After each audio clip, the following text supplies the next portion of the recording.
and welcome back to our channel. So today, we're going on a road trip to Pocheon Hantangang Garden. We left Ansan at 1 p.m. and arrived in Pocheon around 3:30 p.m. That's about 2 hours and 20 minutes of driving, but it was totally worth it because the view along the way was so peaceful.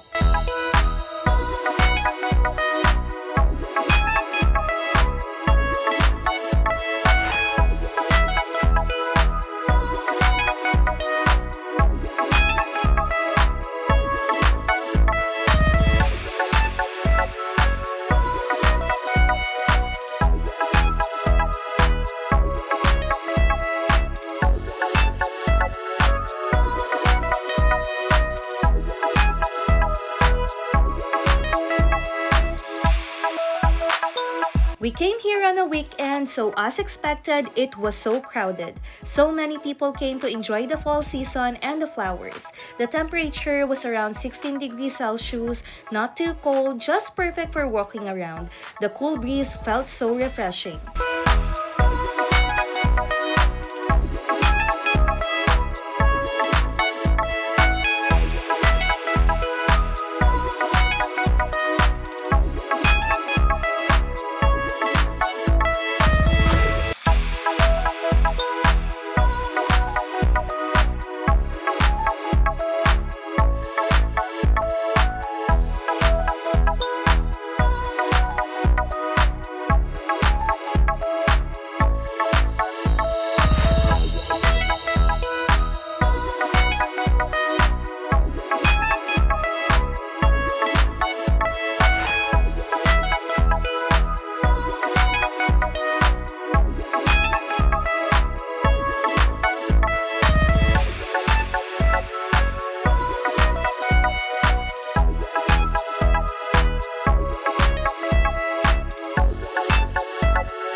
The first thing we saw was the rose garden, and oh my gosh, the roses were huge. There were so many colors like red, pink, and white. Each one looked like it came straight out of a fairy tale garden. We also found some stargazers in white and yellow. They smelled so good and looked so delicate in the sunlight.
walked a bit further and saw this big open field, filled with pink and purple globe amaranth. It was such a magical sight, like walking inside a painting.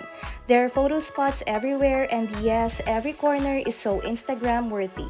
I kept taking pictures because everything looked so beautiful.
And guess what I saw? A papaya tree. I got so happy it reminded me of home in the Philippines. They said Pocheon papayas are really famous here. And there are banana trees too. In my province, Pampanga, we have so many banana trees. Seeing them here in Korea made me feel a bit nostalgic.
After that, we decided to go up to the hanging bridge. But when I saw how high it was, I was so scared. It was so high and it kept shaking. I couldn't do it. 왜?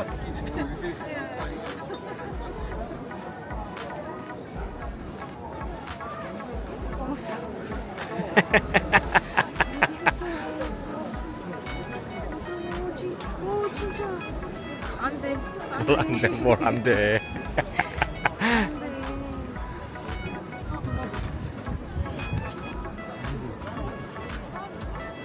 뭐가 안 돼? 안 돼. 안 돼, 저기. 밑에 동화가 있다. 안 돼, 저기. 여기 진짜 무서워. 괜찮아, 내가 있으니까. 저기. 안 돼. 뭐가 안 돼? 안 돼, 무서워. 또 뭐? 진짜 무서워. So, Inkyu went up alone and it was so fun for him. The view from the top was so amazing. You can see the river and the garden from above. And he said he really enjoyed it and maybe next time I'll try to, but I think no.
Next, we went to this place with these huge rock-shaped balloons. They were so unique, looked like a mix of art and nature. It's called the Kyu Ery and it's one of the highlights of the park. By this time, the temperature dropped so I wore my knitted sweater. It started to get chilly as the sun was going down.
exploring, we got really hungry, so Inkyu ordered idong galbi, gogiwang mandu, and tteokbokki. Everything was so delicious. The galbi was so juicy, the mandu was flavorful, and the tteokbokki was a bit spicy and chewy. After dinner, we strolled around some local stores. Inkyu brought grilled chestnuts, and since I wanted something sweet, he got me hotdog.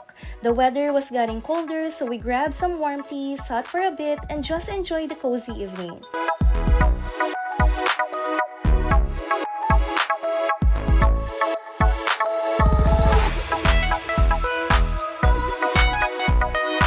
Overall, it was such a fun and relaxing day at Pocheon Hantangang Garden. The place is filled with nature, flowers, and peaceful spots that make you forget the busyness of the city. If you're planning to visit, we recommend going on a weekday so it's less crowded. And don't forget to bring a jacket or sweater because it gets cold, especially in the late afternoon. We really enjoyed our time here and we hope you can visit this place too. It's one of the most beautiful gardens we've been to. Thank you for joining us on today's trip. Don't forget to like, subscribe, and share this video. See you on our next vlog. Bye-bye!